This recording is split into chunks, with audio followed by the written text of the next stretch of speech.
Can you hear me, Rob? Yes, I can. I couldn't before my audio was not set up properly for some reason.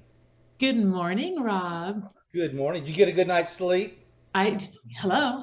I was You look actually you look pretty tired last night. I really was, but I had my iPad down below my computer, and so I was working on it, and I was hoping that there was enough shine on my glasses that you couldn't tell that I was down the whole time, but apparently you could.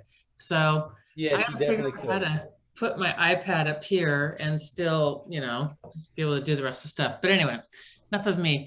Let's hear some good news. Let's start with you, Bree. What you got? So I am going to start coming from, I think I've been in the mindset of scarcity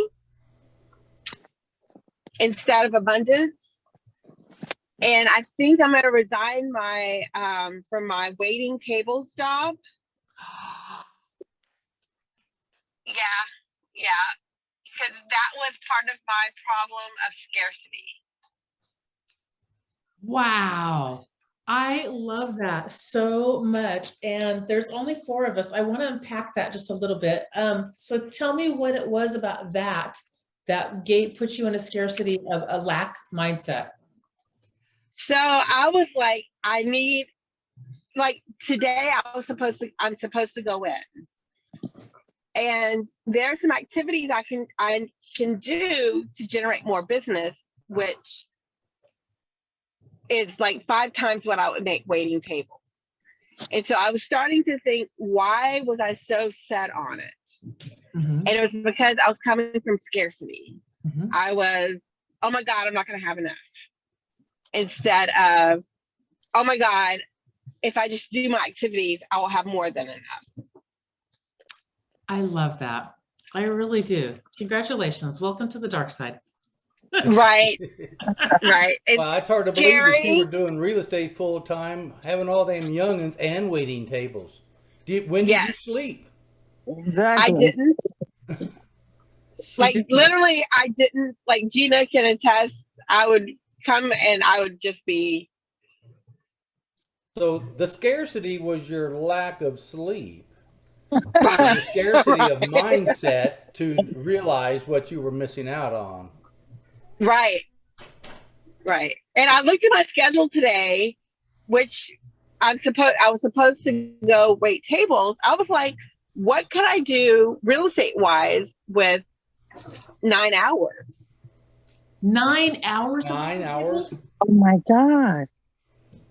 9 hours. I cleared my schedule twice a week for 9 hours. And I was like, oh my God. way cool, Bree. That is probably the coolest good news. Well, I mean, it's early in the morning, but still, it's probably the coolest good news I might hear all day. That's awesome. That really is. Congratulations. I think she froze up. Thank you. There she is. It's scary, but thank you. Thank you Yeah, guys. I needed that. yeah, you're Yes. welcome. And you know, I don't know about y'all, but there's been a ton of good things in my life that scared the heebie-jeebies out of me before I did them or while I was doing them or stepping out into them or whatever.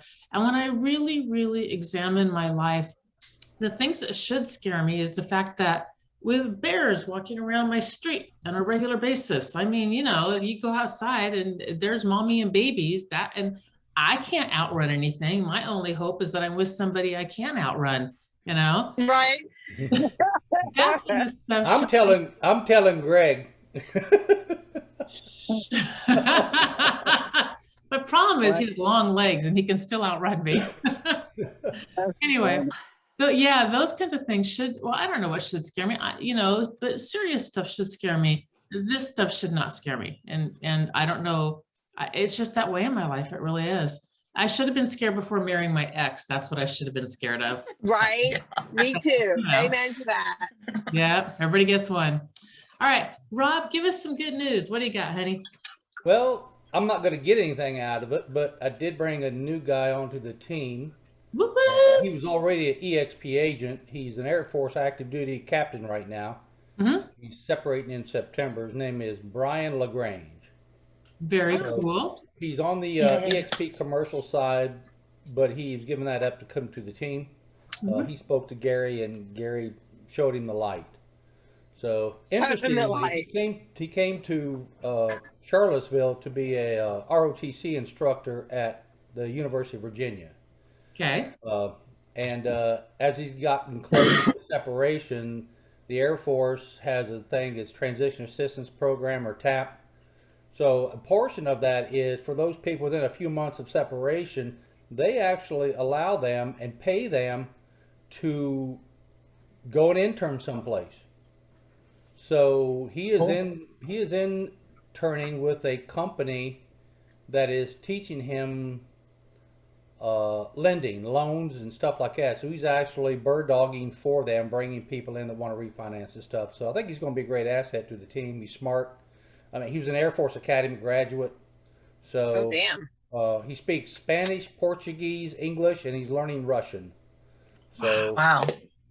so anyway, yeah, it's Wow. real exciting. I met with him yesterday. We talked, sat down and talked for like 2.5 or 3 hours. So it was amazing.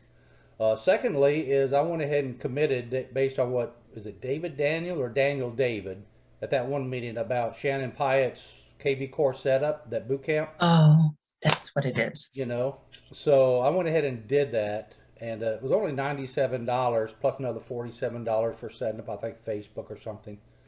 So, but he's got everything online. He provided me like 15 squeeze pages that I can use. He set up 2 campaigns, a buyer and a seller campaign. I just need to import the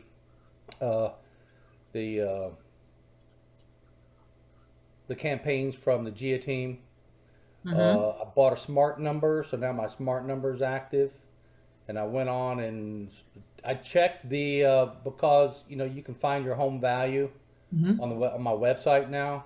So I did that, and it automatically told me that I need to sell my house.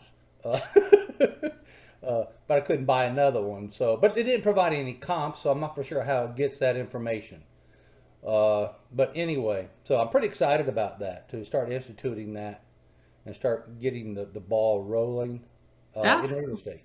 That's cool beans. Can you do me a favor? Can you text, email, or chat box me that person's information? Because I want to add it to our list of cool tools that we've got available, because I know a lot of people, you know, some people like Bonetta completely deep dive into KV Core and do that. And other people are like me, are like, okay, what? You know, so, Yeah. Okay, so sure. that would be good. Cool beans. Okay. Thank you. Yep. Kathy, what kind of good news you got? Every time you ask me that, I go blank. You know that, right? Even though I know you're going to ask. I guess, you know, I started a little bit on the KV Core stuff too, and I also want that information, Rob, because I know that I've looked at some different things and I need to do something, you know. So I've been doing a lot of thinking again, introspective, and what I want to do and how I want to do it, and all those good things. But right now, that's all I can think of this second. You know, I've got to follow up on some leads. I did finalize that Chad Ragland is going to be coming on the team. He signed all his paperwork all the way through. He's just waiting for a deal to transition, and he'll be with us. He does work full time, but he'll give us an advantage over on the other side of the mountain in this area. So I'm excited for him, and you know, taking a step at a time. Yep. Y'all reminded me something. Well, we'll talk about it in a little bit. I'm just writing it down so I don't forget. Michael, give me some good news. Usury, you're the only Michael right now, though.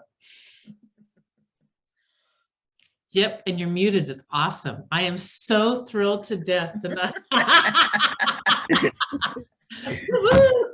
Good, you didn't hear the smart ass remark.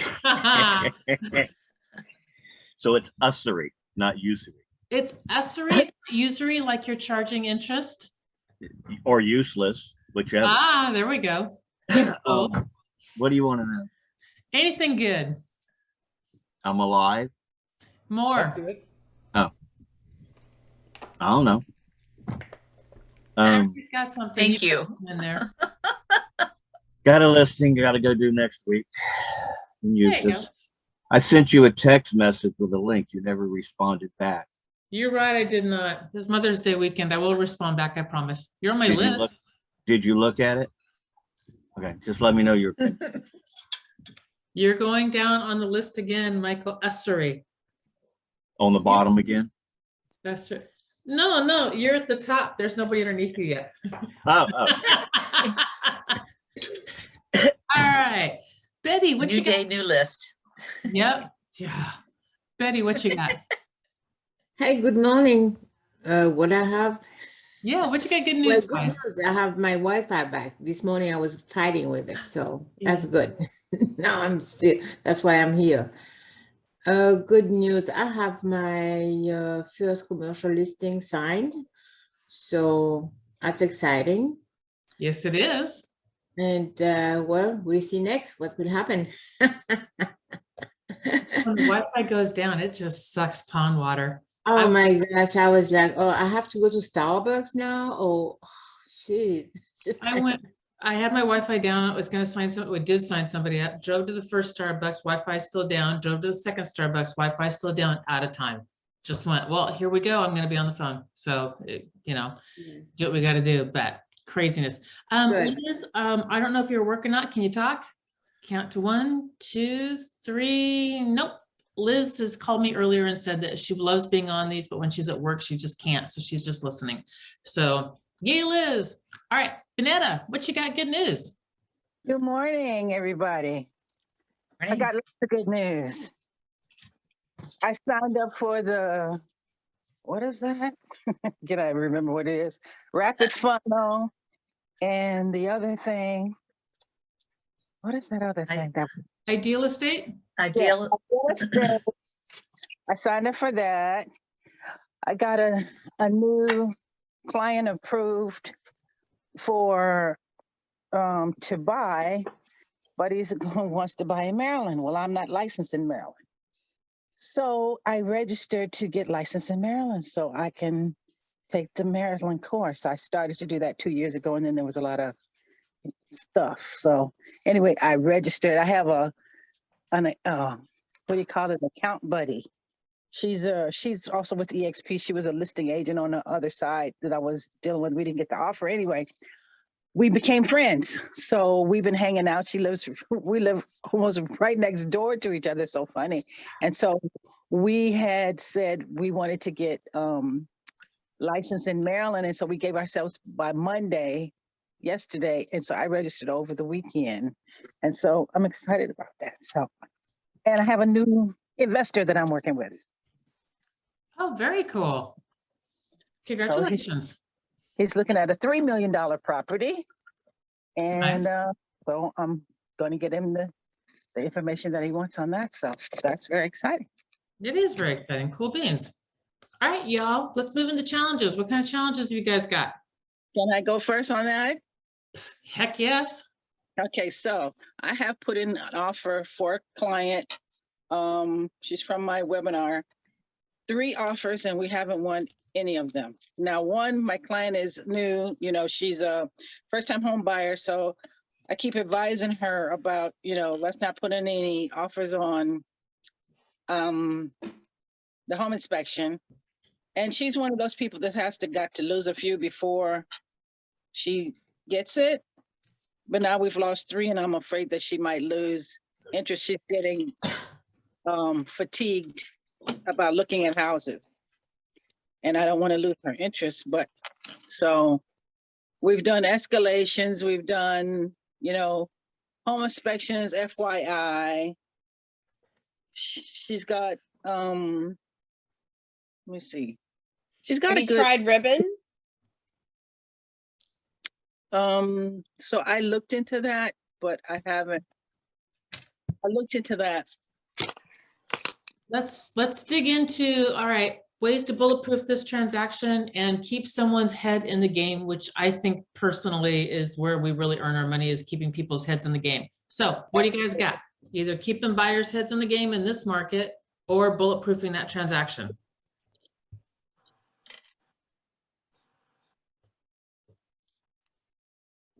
Can I make a suggestion about trying to win a bid? Yes, please. See if your buyer can pay the closing costs of the seller. Okay, Say that one more time, Michael, please. See if your buyer can afford Ah, pay the closing cost for the seller. perfect. okay. That's a great one. What else you If guys they- got? If they Okay. can afford to, see if they can pay not only the closing costs, but the commissions on the buyer side. Oh, Two options that I've won bids with. Okay, Those are good. Not a government So loan, and maybe so we'll it's- add those to the price of the house. Instead of putting down more money as a deposit, offer to pay those. And yes, you can always, if the appraisers raise the price of the house to cover it. So, Yeah. she doesn't want to do the appraisal, but because I've offered that, but she's scared of that. Rob had a really good point too. So find out from their loan officer what you can and cannot do, because the way that some loans are structured, they've got some rules around it. So just find out from the LO what you can and cannot do also. What else you guys got on ways to bulletproof those transactions? Those are good, Michael. Thanks.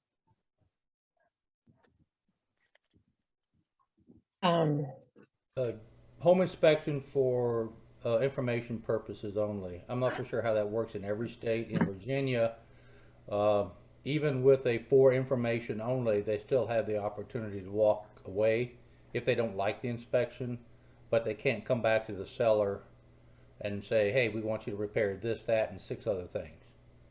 Yeah, it's So basically a pass fail. can you Yeah, explain, exactly. you mean are you talking about the void only? Because I'm in Virginia too. Are you talking about the void only, void of repair? Are you talking about that? Well, I don't know what they call it. You're in Northern Virginia, right, Benetta? Right. Yeah, Uh-huh. so I don't know. I mean, you all have different forms and different terminology. You know, we here in Charlottesville, we use just straight, Virginia Realtor forms and everything else. We don't add or subtract anything to it. So basically, like Gina said, it's a pass or fail. Up here, they'll list them home for sale as is. Home inspection is for information only. But that Yep. still doesn't mean that you're stuck with it if something comes out. If you do a home inspection, you find out that, all your floor joists are eaten by termites, nobody should expect you to have to purchase that at that point. Yeah, so you just can't go back to your seller and ask for anything. All you Right. can do, you can have the inspection and you can still walk and retain your earnest money, but you cannot go back to the seller and say, we want you to fix blah, blah, blah, blah, blah, blah. Not allowed to You do that. can. I've done it. I've gone back to them and say, listen, you know what? I know this is for informational purpose only, but these are a couple things that, are going to make or break the deal. Can you repair them? If not, my buyer's walking. And In what's that, all Michael? of my listings, it says property is being sold as is. This is in the public remarks. Property is being sold Yeah. as is. Seller will not repair anything. Right. Right. Yep. Please bring me a full price offer Yep. so you don't have to go through the trouble of a counter offer. That Right. says it on my list. Right. So what else can we do to make this bulletproof? What else you guys got that strengthens up that offer?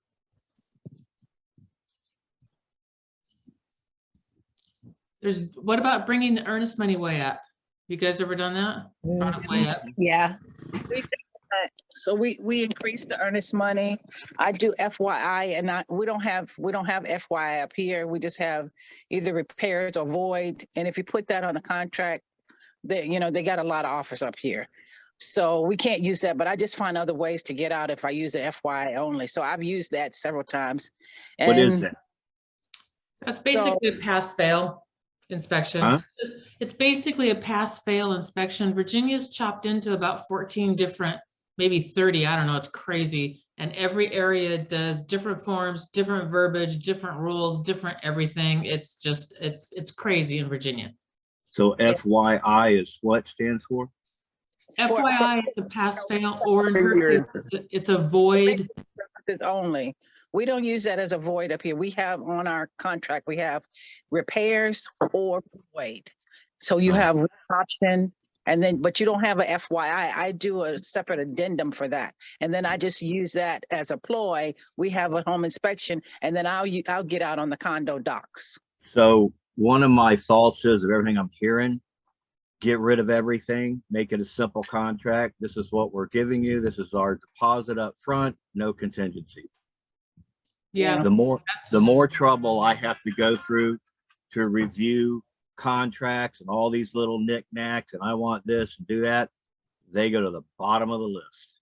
But you're representing the listing agent, and what we're trying to discuss is how to get. I do the buyer same, I do Yeah. the same thing on the buyers. I go in and wipe out.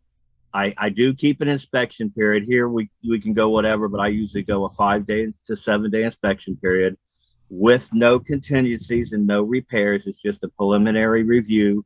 We have the time frame to walk out.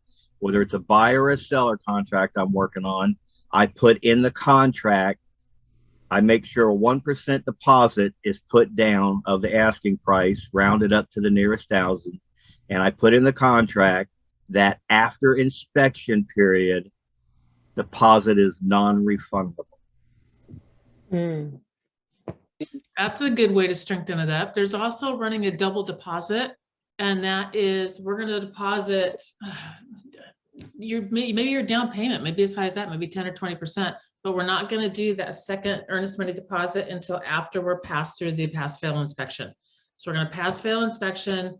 If I know my buyer can handle if the appraisal is going to come off a bit, and we have a fairly good idea if it's going to come off, how much it's going to come off.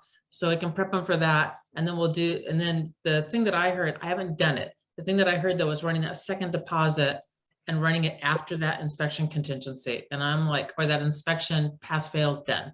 I'm like, that's actually brilliant. And it's something that will get somebody's attention. So like Michael said, as clean as possible, like Robert said, pass fail, ribbon if you can use it, as high as earnest money as possible, and then double earnest money if you have to. And then the main thing that I would also do is actually the first thing I would do is I would get on the phone with the listing agent and I would say, what does your seller need? Just Yeah, tell me what they need. Yeah, I do that. The general rule. I do that before I even put in the offer. Yep. So Yeah. I want to know what you need. the competition up here. That's just, I'm looking for some. Yep. And then the other, Vanetta, I'm sorry. it's okay. Who was that? You can go ahead and go first. Me. Oh, go. I Kat. was just gonna ask you, Bonetta, if she has to sell a house first. No, she's a first time home buyer. Okay. Cool beans on that one. And then the last thing I'm going to do is I'm going to poke and prod that selling agent as nice as possible. And I'm going to try and get whatever information I can get. Even in states where they're technically don't have to tell you, like in Washington state, I don't have to tell you what my other offers are. I don't have to tell you squat.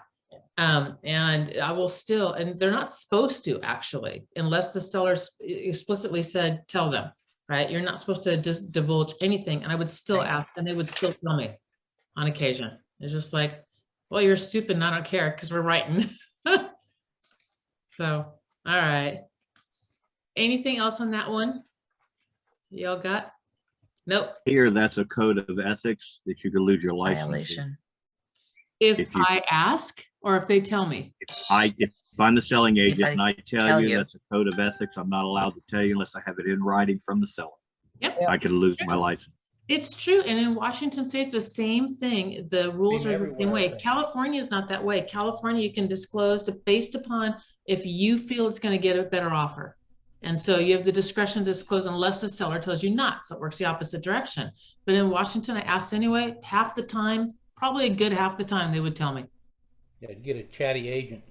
Mm-hmm. So what I do is I just call the listing agent and I say, okay, I send my offer and I just like almost cry for my buyers, and say, and I mean, every time I don't get the first one, but then she calls me back and tells me, Betty, this is back on the market. Before I put it back on the market, is your buyer still interested? I say, oh, yes. And we do it right away. That's how I want most of them. I love I- that. I give a courtesy call to the listing agent and say, my buyer are so sweet and they have kids and this. So we've been looking and they all clean, and I send the pre-approval, they can close fast and this and that. So that's it. That's it. And then we don't get that time, but then after when it gets back, she calls me right away because she doesn't want to do the hustle, you know, going back on the listing and everything and have all the offers. And most of them I lost because of the cash offers. Mm-hmm. Yeah, and that's So, where your yeah. ribbon's gonna come in. But sometimes, you know, the cash offers are not king. Yeah. You just have, yeah, you have to be professional and tell them how you've been working with these buyers and this. And on the listing side, because on the listing side, when I had a house for sale, I mean, some of the agents, I mean, they were really desperate, and I get it. And you know, I don't tell them, but you know how it is. Mhm. But when I get the inspection period, they have to, because I know the house there's no problem and it's as is. But when they offer over the appraisal price, like $25,000 over the appraisal price, because they had the cash Mhm. for that. So that's how they want, Yep. because you never know with the appraisal. Yep. California was huge on that too, because we had so much foreign money coming in, which reminds me of one more thing. Whenever I had listings and I got phone calls on them, I always stored everything in my phone as Daniel House Fred, Daniel House Sue, Daniel House John, or whatever. And then if anything happened with the Daniel House, I could easily just go through and they're all right there in alphabetical order and touch bases with everybody that, hey, look, it fell through, da da da da da. Yeah. And so that's part of why I've got like 6,000 phone numbers or something in my stupid phone, because I have all this, you know, Daniel House John, Daniel House Fred. But it was just an easy, fast sort to be able to do that, agents and sign call stuff. So I had all that access, and then I would see, you know, because they don't have an agent on their side, I'm going to pick them up. I'm definitely going to see if I can't pick them up and run them through, or anything if I've got a similar property. You know, I know you're interested in this right here. I have this right down the street listed, you know, are they still looking, kind of thing. So that's my 2 cents on that one. All right. Does anyone have anything quick, like a quick, cool tip or anything they would like to leave us with before we close out our day? Nope. All right. I got a couple quick ones. First off, there's a cool training that I just found out about that I'm doing now, and it's you can sign up for it. We're all here. I mean, we're all us butchering that. Need more coffee. Anyway, it's called agentattractiontraining.com. And if you go there, it's specifically built for our Honey Badger line. It's some really good courses. I just started it this morning, so that's really good. It talks specifically about the wealth chart.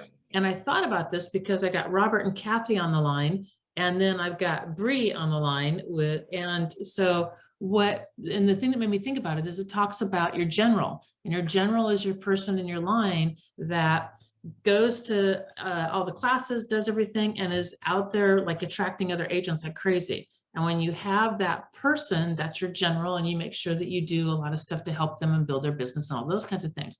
But if you guys haven't seen a wealth chart, that is my wealth chart on my wall right there. And you're supposed to get it printed like 2 feet by 3 feet. I went and printed that puppy. I think it's 30 or 24 by 48 or something. I don't know. It's huge because I write big. So, but it's a really good tracker as far as who do you have in process, who are your people, who are your frontline, who are that, and it just kind of keeps you going. And a lot of times when we're doing meetings, Gary will be talking, and if you see me doing this, I'm literally looking at my wealth chart and I'm kind of going through, and it's like, all right, who do I need to help with that piece of information? Who do I need to help with that piece of information? So I encourage you to get one. They recommend that you print, I think 24 by 36 on foam core, but laminate it. And if you laminate it, you can use the dry erase. Write it. Yep. So And the website Agent was what? attraction. Agentattraction.com. agentattractiontraining.com. So I did download the app, and I'm doing the training through the app with the Honey Badger. Cool. Yeah. I'm going to put it up in here. agentattractiontraining.com. Is that spelled right? Agentattractiontraining.com. There you go. Is I that have done Jay's or is that Andres? It's not Andres. It's actually it's either Brent Gove or Kinder Reese, maybe. So it's above Andre 7-8 levels. It's Wow. The app, yeah. yeah.